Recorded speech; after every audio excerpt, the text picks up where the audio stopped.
Imagine going to the doctor with chest pains and 24 hours later having a triple bypass. My next guest was at the brink of death, but now he is healthier than ever, and he's written a book to help others restore their health. Welcome to the Fabulous Health Show. I'm your host, Terry Chrisman. I'm a whole food, plant-based nutritionist, and this show gives you the tools to help you obtain optimal health so that you can live a long, happy life and age with grace and vitality. It is episode 61 today, and I am joined by Stefan Rieder, a man who has lived to tell the tale of how he cheated death and reversed heart disease by implementing a whole food, plant-based diet. His new book, which is coming out on February the 14th, is called The Introduction to Whole Food Plant-Based Lifestyle to Restore Your Health, and he joins me now. Good morning, Stefan. Well, good morning, Terry. Glad to be here. Thank you. Thanks for having me. Thank you so much for joining me. So 1 in 4 people die of heart disease in the USA, and that's about 700,000 people a year. And if you add in the people who die of stroke, which is also a cardiovascular disease, you're pushing up almost to 900,000 people every single year. Now, in your book, you made it even more poignant to me because you said, and I did the math, it's true, one person dies of heart disease or stroke every 36 seconds. So when I was doing that intro, somebody lost their loved one, and that just makes me so sad. Right. So take us back to the day when you went to the doctor and you had chest pains. Did you have any idea that at that time you were on death's doorstep? No, not at all, actually. And by the way, the reason that I found out about this, that what triggered it was I'm a hockey player. I'm a Canadian, born and raised in Toronto. So just love hockey. I still play hockey. I run a men's league here in Ontario. And while I was playing hockey, it was in January, right after Christmas time. And I was playing hockey the first week and noticed a little bit of pressure in the middle of my chest. And I thought it was indigestion because, we had just finished the Christmas holidays. I think a lot of us probably maybe eat too much and drink too much. And I had been playing hockey and thought, okay, well, this must be indigestion. So I left it, didn't think anything of it. And then finally, the week later, playing hockey again and noticed not only some pressure, but some pain in the middle of my chest. And I'm a little bit slow, so what happened was basically left it again. And then in the third week of hockey, realized there was something going on pretty serious here. I felt intense pressure and pain in the middle of my chest. That's how I experience it. I know people who have heart attacks and so forth, and men and women experience it differently. But for me, it was right in the middle of my chest. I kind of think of it like an elephant sitting on my chest. And wow. I immediately went to called my doctor, immediately got checked out, and it was serious, very, very, very serious, actually. And then I had to have an angiogram, and they determined when I had the angiogram that of the major arteries that I have in my chest, 5 around my heart, one of them was 100% blocked. 2 others were 90% blocked, and a 4th one was 50% blocked. So that's how I basically figured out that I had a problem. So that's not a very long time. You're talking about 3 weeks. And let me tell you a little bit about my history is that my dad at age 51, he died of a massive heart attack, and he complained of indigestion too. So that's an interesting thing because we now know it wasn't indigestion, it was angina, which is what you were suffering with. And that eventually, you said you're a bit slow. 3 weeks is not very long. Some people, my dad had indigestion for, you know, a couple of years. You know what I'm saying? So Yeah. I'm kind of really proud of you that you didn't leave it longer, because 100% blockage in one, 90% blockage in the others. You could have been you could have been in a coffin like at any moment. Yeah. Yeah, well, absolutely. And by the way, sorry to hear of your father. Thank you. It's interesting you say that. 50, first of all, 51 is so young. Mm. So young. My dad died of a massive heart attack and when he was 61. So we have a Hmm. very similar story there. So I understand, where you're coming from that point of view. But, in my case, yeah, I was just in a situation where, prior to this incident of the angina, severe, by the way, I was in great shape. Yeah. I've always been an athlete. I've played hockey, all my life. I've been a very physical person, um, in good physical fitness and good shape, about 220 pounds roughly. Although not obese that I could see, certainly felt in great shape. Muscular 220 Yeah, pounds. sure, absolutely. Yeah. And then this happened. So this caught me completely, I was completely off. It was off guard for me. I had absolutely no idea that I was even having any issues with my arteries and with coronary artery disease.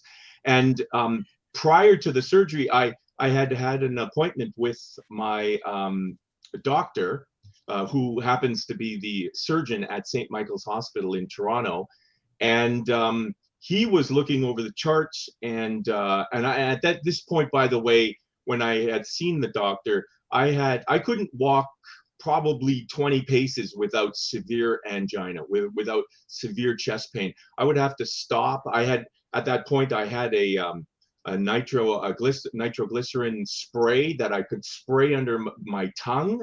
A lot of people with heart disease and issues with atherosclerosis will understand that. And that helped a lot. But I'd walk 20 paces, and then I would have to stop with severe pain.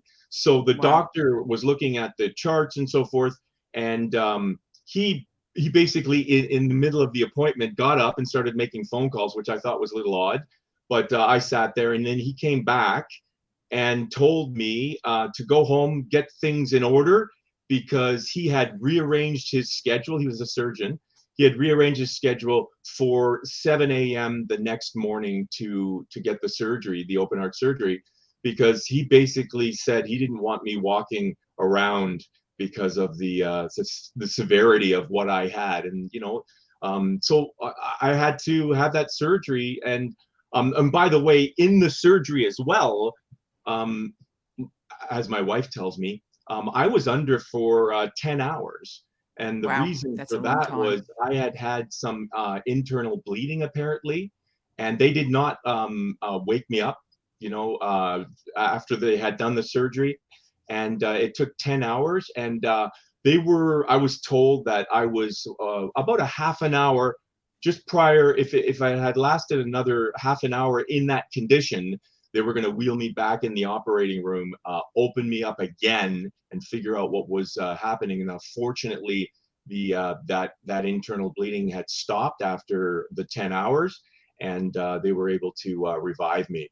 And so, yeah, it was a Wow. really So interesting you experience. literally were on death's doorstep. And in fact, Oh, absolutely. I hope you send your cardiologist a Christmas card every year, because, dude, he saved your life, didn't he? If you had have walked out of that doctor's surgery the next time you played hockey, if you could have played hockey, you probably would have been in a coffin. Oh, without a doubt, without a doubt. Yeah. That was made very clear to me, and that whole situation was my wake up call for the lifestyle that I lead now. Because I woke up. I was, by the way, 49 years old at the time, and Hmm. that's going on 10 years ago. Actually, in October it'll be 10 years. So there's a little anniversary there, and I'm happy you're still here. yes, absolutely. And yes, and I certainly, have that was basically the thought process when I woke up and realized, okay, this is I've got to take this seriously. This is something that I need to deal with. So I have a wonderful wife. We've been married going on 31 years. We have three grown children, well, grown kids, And I just, the thought occurred to me that I may want to be around a little bit longer to see my kids grow up and hopefully grandkids and so forth. So that's basically started the process of me doing some pretty intense research on. I was just always of the mindset that, if I could become healthy and restore my health, but do it in a healthy way, do it in a way that, I don't have to be on, medications, and I don't have to, I want to do it the natural way. So that's the research that I did. And that led me, after, looking at a lot of different things, talking to, actually talking to doctors. I talked to Dr. Caldwell Esselstyn as well in my research and so forth, and determined that through all of that, that the best thing for me with the severe heart disease that I had and have at the time, that I would adopt and basically start into a whole food plant-based lifestyle. So that's what started. Fantastic. So we're going to talk about that lifestyle in a minute, because that's what this podcast is all about, and everybody knows that's the crux. That's we're getting to that. But I wanted to talk to you about something inside your book that is not discussed widespread in the whole food plant-based community, certainly not amongst women. It might be amongst men, but you have a whole chapter on erectile dysfunction. So perhaps you can talk to us about why erectile dysfunction may be a canary in a coal mine when it comes to heart disease. Why would the penis have anything to do with the heart? Tell us about that. Yeah. And, when I was researching that and I put that in the book, I just determined that, having a number of friends, male friends, by the way, who were having some issues with that, and obviously, I'm a hockey player. They talked about it? I can't believe they talked about it. Not a lot, but you know what? Actually, strangely enough, I've been playing hockey, for a long time, and in the dressing room, believe it or not, in the dressing room, quite often when you're talking to your friends, people I've known for, guys I've known for many, many years, these discussions actually do come up. A lot of guys. That's good to know. That is good to know that men are all just not macho, and they're sensitive people. That's great. Oh, absolutely. And I mean, I know it's obviously a subject that most guys would not like to talk about. Most men would not like to talk about, but certainly I had some friends who, had talked about that, and also friends that had heart disease that they didn't realize. So the canary in the coal mine is the idea that, if that could be an indicator of heart disease. So in other words, if you're having difficulties with ED, erectile dysfunction, take that as a clue that may be an indicator that there's something else going on that you may not be aware of, and that is heart disease. And it could be, coronary artery disease, which is what I had, severe. And what that means is, or another name for it is atherosclerosis. That's a mouthful. Yeah, that's a hard one. It's like 17 syllables, isn't it? Yeah, well, absolutely. And so what that means is basically, plaque is building up, in your arteries, and that's narrowing the passageways for blood flow to, around your heart, those 5 particular arteries. And I'll tell you, if you're a man and you're having problems with, you think you may have problems with erectile dysfunction, it's not working well, then I would encourage you to, first of all, go to the doctor and get a checkup and make sure that you don't have heart disease like I did. I didn't know. I will tell you, in all honesty, prior to my incident with the surgery and the angina, I wasn't having issues and with erectile dysfunction, but I know I do have friends that did, and that's certainly an indicator of heart disease and something you should be checking out for sure. That's right. And so just to be clear, so people understand why there is a connection there, your blood vessels are systemic, they're everywhere. So Yes. the blood has to go to your fingers and your toes and your brain and your heart and your liver and your penis. And Yeah. if you've got plaque or you've got fatty deposits and you've got buildup of cholesterol and all sorts of yucky stuff inside your arteries, it goes Right. everywhere. It's not just your heart. It can be in your brain, stroke. It can be in your penis, erectile dysfunction. It can be in your legs, and then you get intermittent claudication. And I spoke to Dr. Rizwan Bukhari. I think he was episode 57, and he said that his whole practice is stopping people from getting their legs chopped off, their feet, Yes. amputated, because there's no blood to the extremities. And so absolutely, if something is not working, maybe your fingers are tingling, it's the same deal, isn't it? Because Right. the blood is not getting to your fingers. So let's talk now about your change to a whole food plant-based lifestyle. So you had the surgery, and then you you decided to go whole food plant-based. Did your cardiologist tell you about whole food plant-based, or had you heard about it before? What was the impetus for you to go, hang on a minute, if I eat differently, I might heal myself? How did that come about? Because I hear lots of cardiologists don't talk to people about this, and I'd be interested to know if yours did. No, and actually, no, the impetus was not my cardiologist at all. That was just something that, I have always, thought about, doing things in a natural way, as I mentioned. So, my cardiologist had not talked about diet whatsoever. As a matter of fact, he didn't really even talk to me about any lifestyle changes beyond your diet. So certainly, fitness is an important part of it as well. And there are a number of other factors that I talk about in the book, of course, but there are a number of other factors that contribute to, being able to restore your health and being healthy. And diet is one of them. Fitness and so forth, stress management and so forth. But my cardiologist, absolutely not, Terry. He didn't talk about that at all. As a matter of fact, what happened when I left it took me about 3 months to recover after the surgery. But when I left the hospital after the surgery, a nurse sat down with me and gave me a chart with 11 different medications, and told me, that I would need to take these medications. And so my cardiologist, like the rest of your life medications. Well, yeah, some of them were, temporary, like painkillers and so forth. But others, yes, I was told that I should be taking them permanently for the rest of my life. And that's what my cardiologist said. So basically, there was no discussion whatsoever about lifestyle or lifestyle changes or diet. It was more a discussion of, make sure I continue to take my meds and so forth. So, I mean, well, that's what they're trained to teach you, isn't it? I mean, doctors go to university to learn how to prescribe.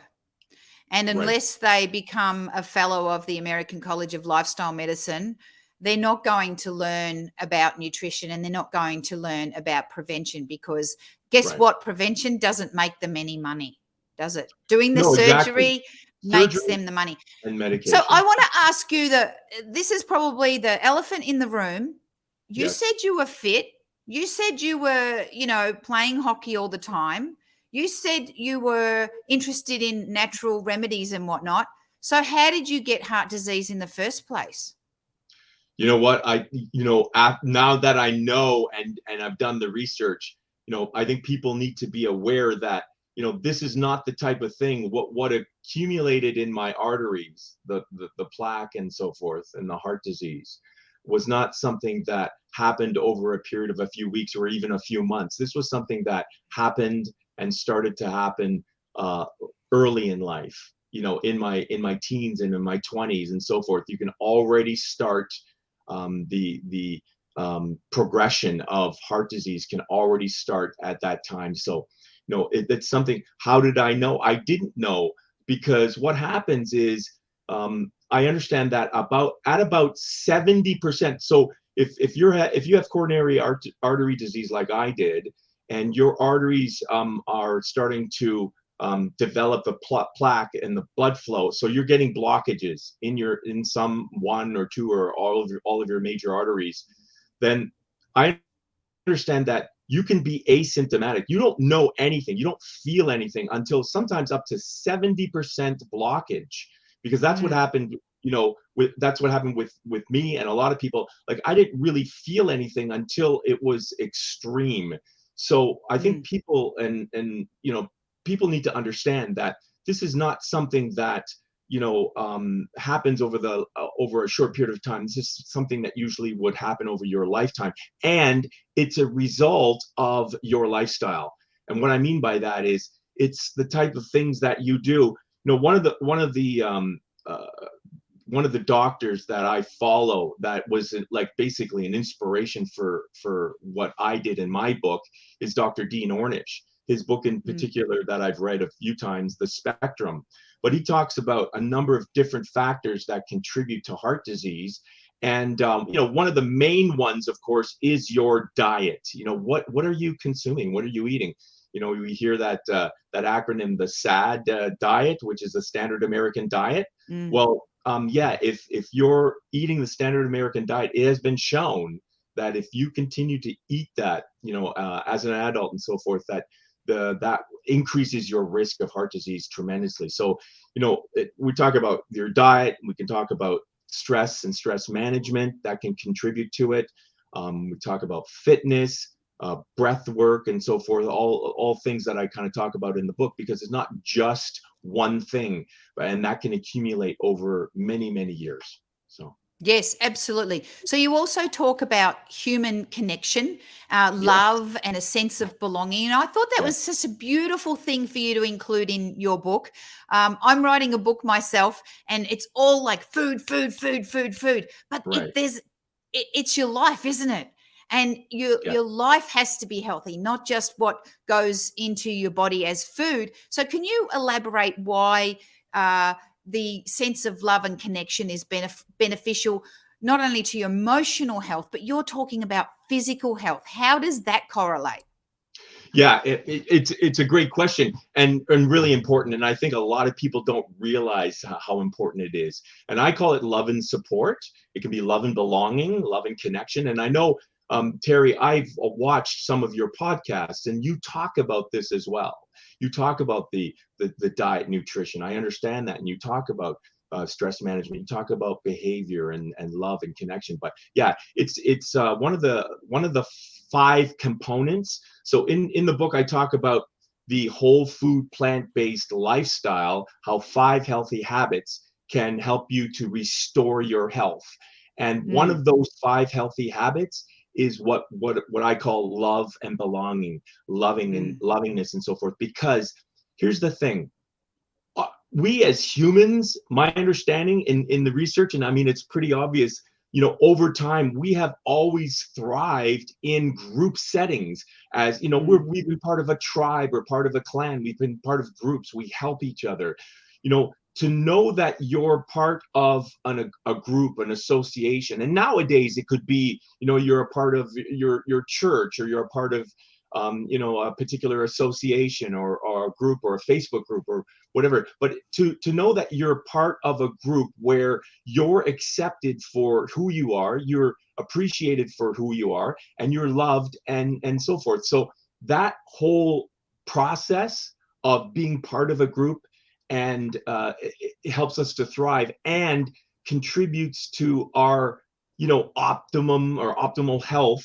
And, that is one of the things that Dr. Dean Ornish talks about in his work, that, by knowing this, by knowing that you're part of a group, getting the love and support that you need, this will help you, basically prevent heart disease, and in a lot of cases, reverse heart disease as well, which he talks about in the book, and I mention as well in the book. So that's true. When you're trying to improve your health, it's really hard to do it by yourself. And when you've got support from others, and particularly those in your household, even if those in your household are not undertaking the health changes that you are, if they support you and they don't belittle you and they don't give you a hard time for trying to eat healthily, it makes it so much easier for you to Right. make the changes to your health if you know that you've got that support. So we mentioned diet, we mentioned love and support, we mentioned exercise. What are the other two? I think one is stress. Stress management and breath work. Yes. And breath work. So So those give us five a components. what are those two things? What do you mean about stress management and breath work? Okay, absolutely. So stress management, another thing, and I talk about that as well when you're reading that particular chapter of it. First thing is to recognize that you are under stress. I think a lot of people nowadays, they go about their day and they don't even realize the stressors that they're having. And I'm not talking about one stress incident that happens and then goes away. I'm talking about the day-to-day stressors that we go through and the chronic stress. So the first part of it is to recognize that you have stressors, to understand that you are stressed. If you are, I mean, there's certain things that you can look at to determine your stress and your stress levels, right? So to recognize it and then figure out what are those stressors in your life, and then through and I talk about different things here, and breath work is one of them. But how do we manage that stress? What do we do? Well, there's a number of things that we can do, like and I talk about breath work, which is another chapter and another component in itself. But breath work, or doing breath exercises, is another way. And I particularly follow Wim Hof. Okay, I've been doing the Wim Hof method now, actually, on February 6th. So today is February 6th. It's amazing because, is it not, or is it the 7th? It's the 7th. Yesterday was my 1-year anniversary in when I started with the Wim Hof method and breath work. So that's just one program. I mean, you just go online and look at particular breath exercises and the breath work that you can do to relieve stress. But I talk about yoga as well. So I've been practicing yoga and yogic breathing as well. And there are a number of things. So the idea is to understand and recognize the stressors in your life, and to manage those stressors as well through various things like breath work and yoga and exercise as well. There are a number of things that will contribute to reduce your stress levels. So. Well, one of the favorite recommendation in your book is to get a pet. And that covers all those gamuts, because if you're stressed and you have a puppy, you can pat them and that relieves stress. They love you unconditionally, no matter what, no matter how bad a day you've had. And they need to go for walks, so you get your exercise as well. Absolutely. So I'm all for getting a puppy, and I've got, I don't know if you can see, but I've got 2 puppies behind me. There's one right there. Oh, yes. Yes. Fantastic. I should bring in Molly. Now, Molly. That's right. Here's the thing. Here's the thing. So the pet thing, we happen to be dog people. I mean, my brother is just a cat person. He actually picked up a couple of cats in the winter in Canada on the side of the road. Aww. So yes. So my brother's a cat person. I'm a dog person. But Molly. Now you have to, just the context here. In our family, I am the oldest of 3 boys. My wife and I, Joanne, had 3 sons ourselves. So there's a lot of testosterone in our family. Yeah. So when we decided to get a dog, another dog, 12 years ago now, Joanne and the boys, I wasn't there at the time, but Joanne and the boys went to go get a dog, and we purposely got a female dog, and that's Molly, because we figured it gives Joanne a little bit of support, some female support here. So Molly has been with us now, and is of course a member of our family for over 12 years. And Molly is a Wheaten Terrier Poodle, about a 24 pound dog, and we love Molly. Molly is awesome. So. Oh, that's lovely. So just before we go, Stefan, what is a final piece of advice you would give somebody? Now, about their health so that they can improve it? You've mentioned that there are 5 things that you can do. What would be the most important, or the thing that if you could just meet somebody that you didn't know and they said, I'm worried about my health, Stefan, what should I do? What would be the thing that you would say that they should do? Yeah, and it's interesting because the Facebook group that I'm a part of is called a plant-based and whole food lifestyle for beginners. So, and the book is actually an introduction to the whole food plant-based lifestyle to restore your health.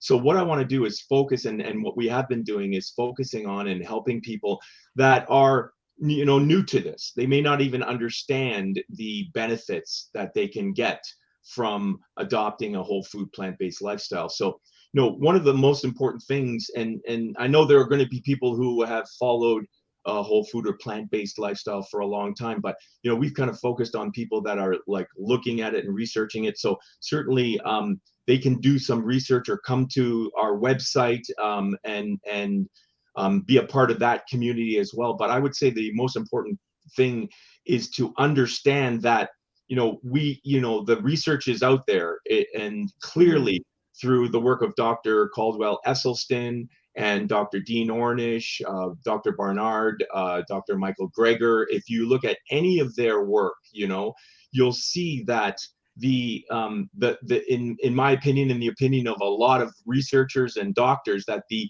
most and scientific evidence. Don't forget that. Absolutely, evidence-based, scientifically evidence-based lifestyle is the whole food plant-based lifestyle, and that includes the diet and nutrition, as well as fitness and stress management and breath work and so forth that we've talked about. But I would just encourage everyone to understand that if you look at, and there's always debate, and we understand that on the various different diets and lifestyles, but if you look at it, there is evidence to clearly show that this lifestyle, the plant-based, whole food plant-based lifestyle, is one that can help prevent you from getting not only heart disease that I got, but also things like cancer, diabetes, and so forth. And that is the lifestyle that is going to help you get to that healthy level. Because I talk about a lot, one of the things, my indicator is, when I was sick, I felt bad, and it was clear. Since going on the whole food plant-based lifestyle, and I've been doing this for years, by the way, for years now, but I feel good all the time.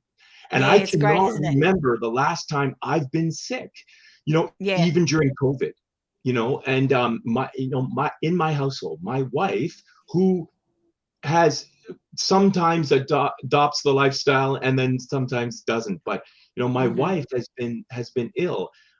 People around me have been ill, but I have not been ill. So, and I attribute that to this lifestyle. So I would encourage you to look into it further if you haven't, and understand that this is the lifestyle that, for me and for many others, will get you back to that health, that optimum health, like the kind of health levels, like the way you felt like when you were in your 30s, that sort of thing.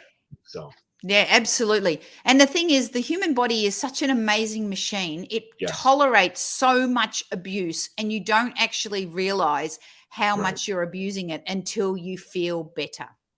Absolutely. So, just before we go, I want to tell everybody, listeners of this podcast and watchers of the video, can collect a free copy of Stefan's book. It's called The Introduction to the Whole Food Plant-Based Lifestyle to Restore Your Health, by going to the link in the show notes. I am not going to tell you the link because it's lots of different numbers and letters and things like that. So just go to the show notes and click on that link. And you need to do that before February 14th, because on February 14th, it's going to be sold as a real book. So congratulations to you, Stefan, for that. And thank you so much for coming on to the Fabulous Health Show today. I really appreciate having you here. You're welcome. Thank you. Thank you for having me, Terry. It was wonderful. And everybody else, thank you for listening to the Fabulous Health Show. I go live every morning. No, I don't. I used to go live every morning. I go live every Monday morning at 10 a.m. Central Time on Facebook, LinkedIn, and YouTube. You can catch all the past video episodes on YouTube. So please subscribe to my channel. It's called Fabulous Health. And head over to fabuloushealth.net to subscribe to the Fabulous Health Show podcast on your favorite platform, or just ask Alexa to play the Fabulous Health Show. I did that the other day and she played the latest episode. It was fantastic. Now, if you want to take your health to the next level, check out my website, fabuloushealth.net, for lots of free resources, including the ones that Stefan talked about, links to all those doctors that we talked about. Plus, I have a brand new magazine myself. It just got printed a couple of days ago. It's called The Optimal Guide to Health with a Whole Food Plant-Based Lifestyle. And you can get this for free just by going on fabuloushealth.net. And thank you so much for watching and listening today. Have a fabulous day, and I'll see you next week. Imagine going to the doctor with chest. Blah.